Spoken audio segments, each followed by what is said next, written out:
אז היום בפרק השני בחרתי להתעסק בעניין של יזמות ולארח את היזם טוביה אזולאי, הבעלים של חברת ט' יזמות ובנייה בע"מ. שלום טוביה. שלום דולי, מה נשמע? קודם כל תודה שבאת. בכיף, כיף להיות פה. אז בוא תספר לנו מי אתה.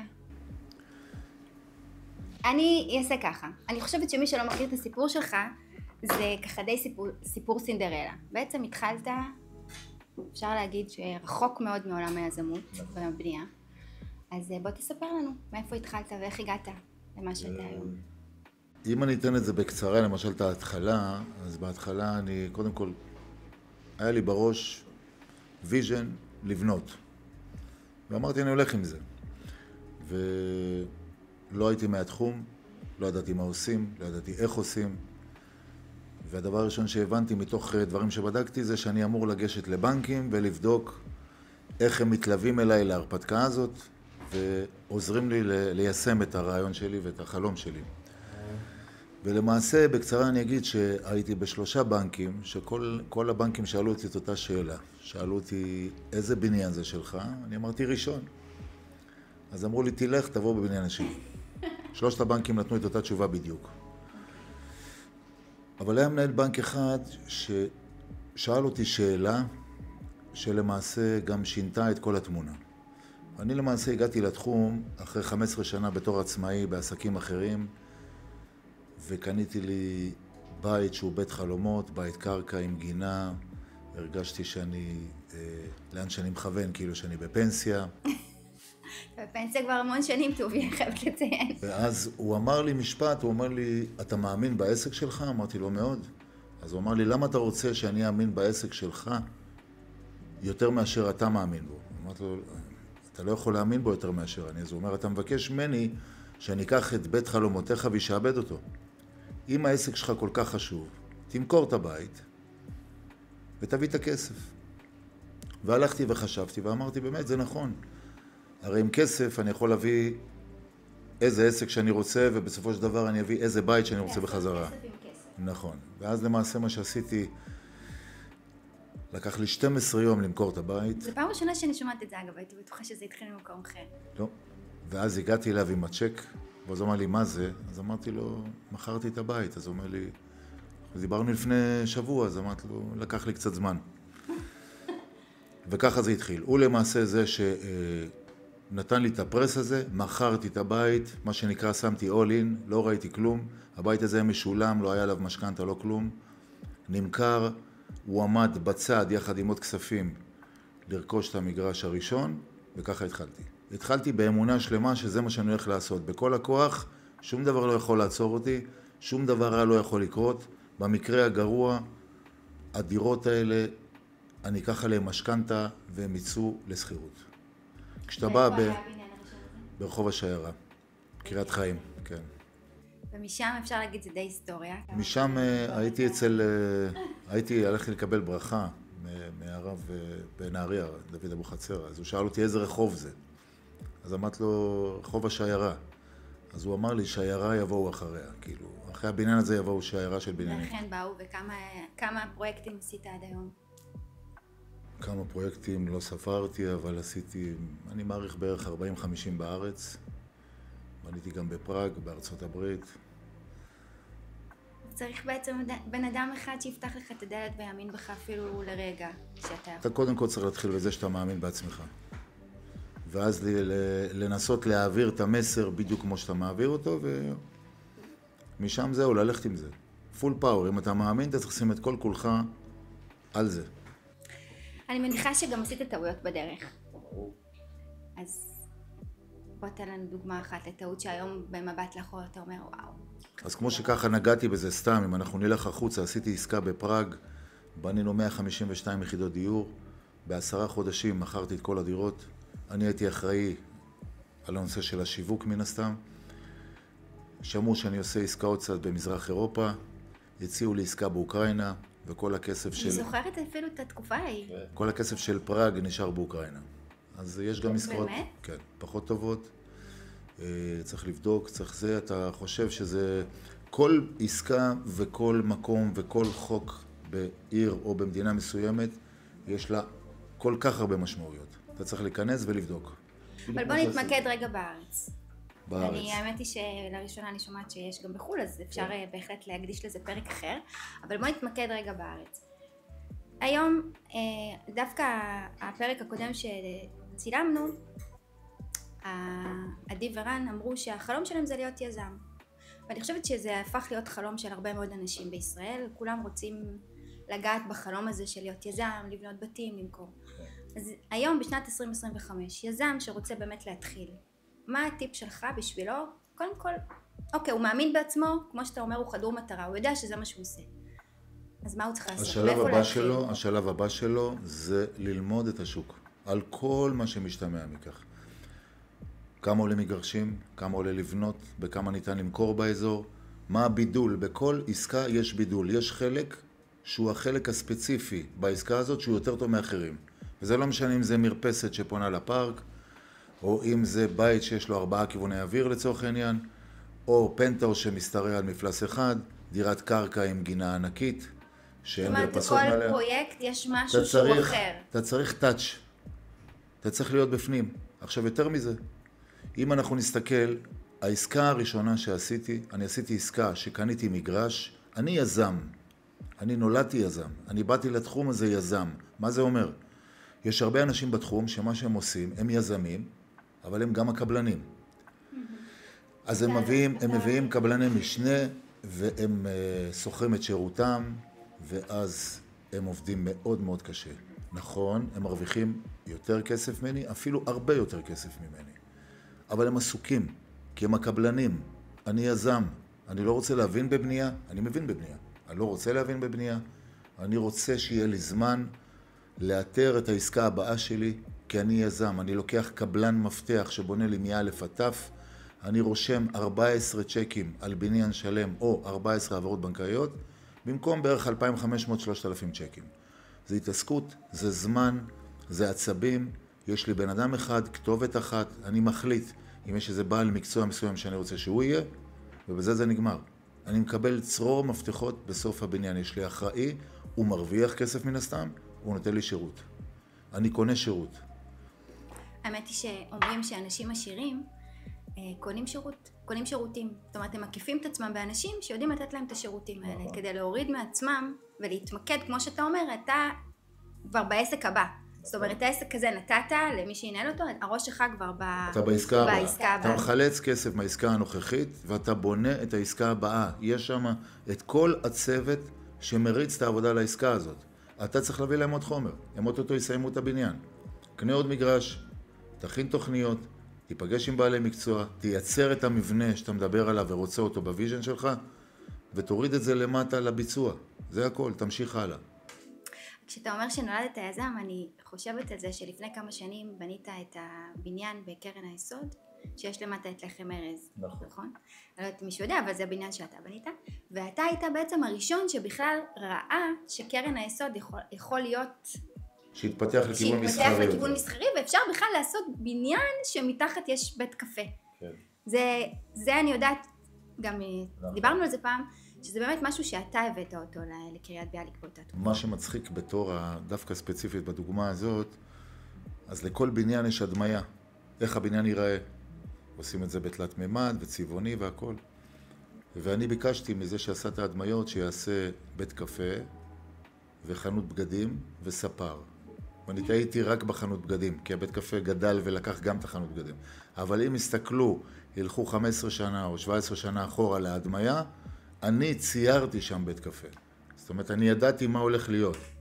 שזה בעצם תכונה שצריך שיהיה ביזם, שהוא צריך לראות... אתה צריך לראות מעבר. אתה צריך לראות מה צריך, מה נדרש, מה המקום רוצה ממך. אתה צריך לדעת לתמחר באזורים מסוימים. יש אזורים שאתה, למשל, שקניתי מגרש, הוא היה מאוד מאוד יקר. שהדף שלי, שאני עושה את התחשיב שלי, הוא לא עושה שכל. הוא לא עושה שכל, אתה פשוט עושה את זה ואת זה וזה, לא. ואז אמרתי, לא, אני מביא את הערך המוסף שלי, לצורך העניין נגיד, שרימון בונה את זה, המפרט שאני יודע לתת, הבידול שדיברתי עליו, שאני יודע לקחת כל דירה ולתת לה משהו, את הייחוד שלה, והפרויקט הזה הצליח מאוד, כאשר יזמים אחרים אפילו לא ניגשו לנסות לרכוש את המגרש הזה. אז אתה צריך להאמין ולמצוא בתוך זה. אני לא מתערב, יש לי אדריכל ויש לי עורך דין ויש לי יועצים ויש לי קבלן ויש לי הכל. את ה-say שלי אני אומר לכל אחד מהם. כל אחד מהם אני שותל את החלק שאני רוצה, אני מקבל את המוצר מוגמר כמו שאני ראיתי אותו. דרך אגב, חלק מה שבנה אותי דווקא לחשיבה הזאת, זה כל מגרש שקניתי, זה מגרש שאמרתי לעצמי, אני רוצה לגור פה. אני רוצה את הדירת קרקע הזאת. אני רוצה את הפנטהאוז הזה. אני יכולה להגיד גם שבמהלך השנים שאנחנו עובדים ביחד ודיברנו, אז תמיד היית אומר לי, אני בונה את זה, פה אמא שלי תגור. אני בונה את זה, פה אני נותן לאחותי. תמיד היה איזה משהו שאמרת... כן, אבל זה כבר משהו אחר, זה אמא פולניה, לא הצלחתי להעביר אותה לפה. בכל בניין עשיתי לבית אפשרי, אבל נכון, זה גם אזורים שאני בחרתי. זה מראה שאתה מאמין. נכון, מאמין. אתה צריך להאמין בזה, אתה צריך להגיד לעצמך, בוא, אני רוצה לגור פה. אני הייתי מת לגור פה. זה אזור טוב, הבית טוב, וברגע שאתה מאמין בצורה הזאת, זה שלך. זהו. זה נקרא all in, אתה לא יכול לוותר. אתה דרדלה, לא מרגיש טוב בעסקה, אל תעשה אותה. אתה צריך להרגיש אותה. עכשיו אמרת שיש לך נדל"ן בחו"ל, אבל אתה מאמין בנדל"ן בישראל? קודם כל כן. ישראל זה הבית. ישראל זה... אין משהו אחר, אין משהו יותר יציב. כמה שאנחנו עכשיו לאן אתה חושב שהנדל"ן... אנחנו כרגע בסערה, אין. אי אפשר לנבא את זה, זה גבוה מדי, חזק מדי. מה אתה אומר על מה שעצרו את עניין המימון של ה-10.90, 20.80? תראי, יכול להיות שזה נובע מכל מיני דברים שהם מצאו לנכון לעשות את זה, כי יש הרבה דברים שקורים. אתה לא מוכר בשיטה הזאת, עד כמה שאני יודעת. אני מוכר בשיטה הזאת רק כדי לתת שקט תעשייתי למי שקונה. אני למשל, יש לי עסקאות שהן לא מלוות על ידי בנק. שאני עושה עסקה ואני נותן הערת אזהרה. בהערת אזהרה, שהיא חלק מאחת מהבטוחות שחוק המכר מחייב אותנו, יש שם עורכי דין שפחות ממליצים ללקוח שלהם ללכת. אז אני אומר לו, תשמע, פעם אחת אתה יכול לשלם לפי קצב התקדמות בנייה, ופעם שנייה אני יכול ללכת לקראתך, ואפילו לעשות את זה תשלומים נוחים יותר, על מנת לתת לך את הביטחון שקנית במקום טוב, ואתה תקבל את המוצר בסוף הדרך. זאת הסיבה היחידה שאני יכול לפעמים לשחק עם זה, כן. לטובת הלקוח, לטובת השקט שלו, כדי שהוא יקנה וידע שהוא קנה במקום שיכול לישון בשקט. אוקיי, האמת היא שתכננתי מלא שאלות, אבל השיחה כל כך זורמת שבכלל לכיוונים שלא חשבתי, אבל אחלה. אני מקצר לך. מה ההבדל בעצם הכי גדול אצל יזם בין מה שהוא מתכנן בשטח לבין מה שקורה בפועל? יש איזשהו פער או שזה חייב להתאים? או שאתה נתקע לפעמים ואתה תכננת משהו, יצא משהו אחר? אני אגיד לך, קודם כל, שאתה לוקח עסקה, הדבר הראשון שאני צריך לקבל ליד, אני צריך לקבל את הנתונים היבשים. עזבי פנטזיות והקלות ומה ניתן לבקש. קודם כל, מה ניתן לעשות? המבנה הזה ניתן לעשות 14 יחידות דיור. אתה תחליט עכשיו אם זה כלכלי לך לקנות או לא. זה שתצליח לבקש הקלה ולקבל אותה, לדירה ה-15 או ה-16, אני קורא לזה בונוס. אתה תעשה את התחשיב שלך לפי 14. שם לא יהיה לך הפתעות. בתוך זה, אתה מבקש למקסם, ואתה מבקש לעשות דירות שהן קצת שונות, שיש בהן אופי, יש להן משהו, יש להן את התוספת הקטנה הזאת שתביא אותך לאן שאתה רוצה. אז זה אתה לא יכול לוותר. בין אם זה עם האדריכל, בין אם זה תוכניות שאתה צריך לשבת עם יועצים ולראות סתם איפה... כל דבר. יש למשל, את צריכה לחשוב על חדר השפעה. צריכה לחשוב על חדר מכונות. איפה כל דבר יהיה? האם זה יפריע? איך יהיו החניות? זה לא עבודה שלי. אבל אני מסתכל בתור דייר. אני אגור פה, ואם זה יפריע לי. אתה נכנס בנעליים של הלקוחות שלך. מה הלקוחות שלך היו רוצים? נכון. מסיבה אחת פשוטה. אני גם אוהב את הלקוחות שלי, אני גם אוהב את השקט שלי. זה אומר שאם אני יורד לפרטים האלה, אני לא אקבל ריקושטים. כשהם ייכנסו לגור, הם יגורו וייהנו מחוויית המגורים, כי הם לא יתקלו בבעיות שמפריעות להם. אפשר להגיד גם באמת שבמבחן התוצאה אין לך הרבה תלונות, תביעות. נכון. גם הכל נפתר בתוך הבית. זאת אחת הסיבות הנוספות לקבלן מפתח, שאני מחזיק ערבות בנקאית למשך שנה, שהשנה הראשונה זה שנת הבדק, שבדרך כלל רוב הדברים צצים, ורק לאחר שאנחנו עושים סיור, מטעמנו, החברה עושה סיור בכל דירה ודירה, ומוציאים פרוטוקול נוסף על שנת הבדק, על כל הליקויים, ורק לאחר שהכל תוקן, הערבות משתחררת לקבלן המבצע. אז אנחנו די סגורים גם על הדבר הזה. יש משהו שאתה אומר לעצמך היום, וואלה, אם הייתי יודע את זה לפני 5-10 שנים. אין בן אדם שלא אומר את המשפט הזה. ויש משהו שאתה מצטער עליו? אני אגיד לך לא. מצטער, אני אגיד לך על לא הדרך שעשית? לא, על הדרך לא. הדברים היחידים שאתה יכול להצטער כביכול, זה עסקאות שחשבת שהן פחות טובות והן התבררו כיותר טובות, אוקיי? יש כאלה. למשל, אני לא התפשרתי על אזור, מעולם. לי חשוב האזור. זה הולך יחד, רימון זה אזור טופ. יש לי לקוחות שחיכו לראות איזה מגרש אני אקנה כדי שיקנו אצלי. ולא טעיתי, אבל עשיתי לפני 3 שנים, התחלתי עסקה של 2 בניינים של 10 קומות, שבאזור פחות טוב נגיד מהאזורים שאני בדרך כלל בונה. בקריות? בקריות, בקריית ביאליק. ואני פשוט לא האמנתי לקצב המחירות שהיה שם, שהוא היה מהיר יותר מכל אזור אחר. מהיר? כן. וזה מה שהפתיע אותי, שאני בדרך כלל לא עבדתי באזורים כאלה, והיה לי שם 42 יחידות דיור, וגם כן מסחר למטה, כמו שציינת בבניין ההוא. הכל נחטף. פשוט נחטף, לא משהו אחר. אז מה זה בעצם אומר לך? שאתה צריך לזוז בתנועה ולהתאים את עצמך לתקופה. בתקופות אחרות האזור הזה היה הרבה יותר קשה למכור, לא היית מצליח למכור בצורה הזאת. גם חבר'ה צעירים שהם יזמים ורוצים להיות יזמים היום, הם מצטרפים לתקופה שהם רואים שכולם מוכרים הכל. אנחנו היינו הולכים לכנסים שהיו עושים לנו, כל החברות ביחד, אתה מתחרה מול כולם, ואתה צריך להביא... למכור הרבה יותר קל. הרבה יותר קל. אני מביא בערך 20% מהניסיון שלי במחירות לחבר'ה שעובדים אצלי והלאה, בהשוואה לפעם שהיינו צריכים 120%. פעם היה הרבה יותר קשה למכור. כן. טוב, היום גם... היום כולם רוצים לקנות, כולם רוצים חדש, כולם רוצים כאן ועכשיו. של הנדל"ן, של המקרקעין, של היזמות, של... טוב, אז יאללה, טיפ ליזם המתחיל, ונעבור לשאלות יותר מעניינות. ליזם המתחיל. אמרתי מילה אחת, תראי, אני לא משחק קלפים, אני לא נמצא בקזינו. המשפט אחד לקחתי משם, all in.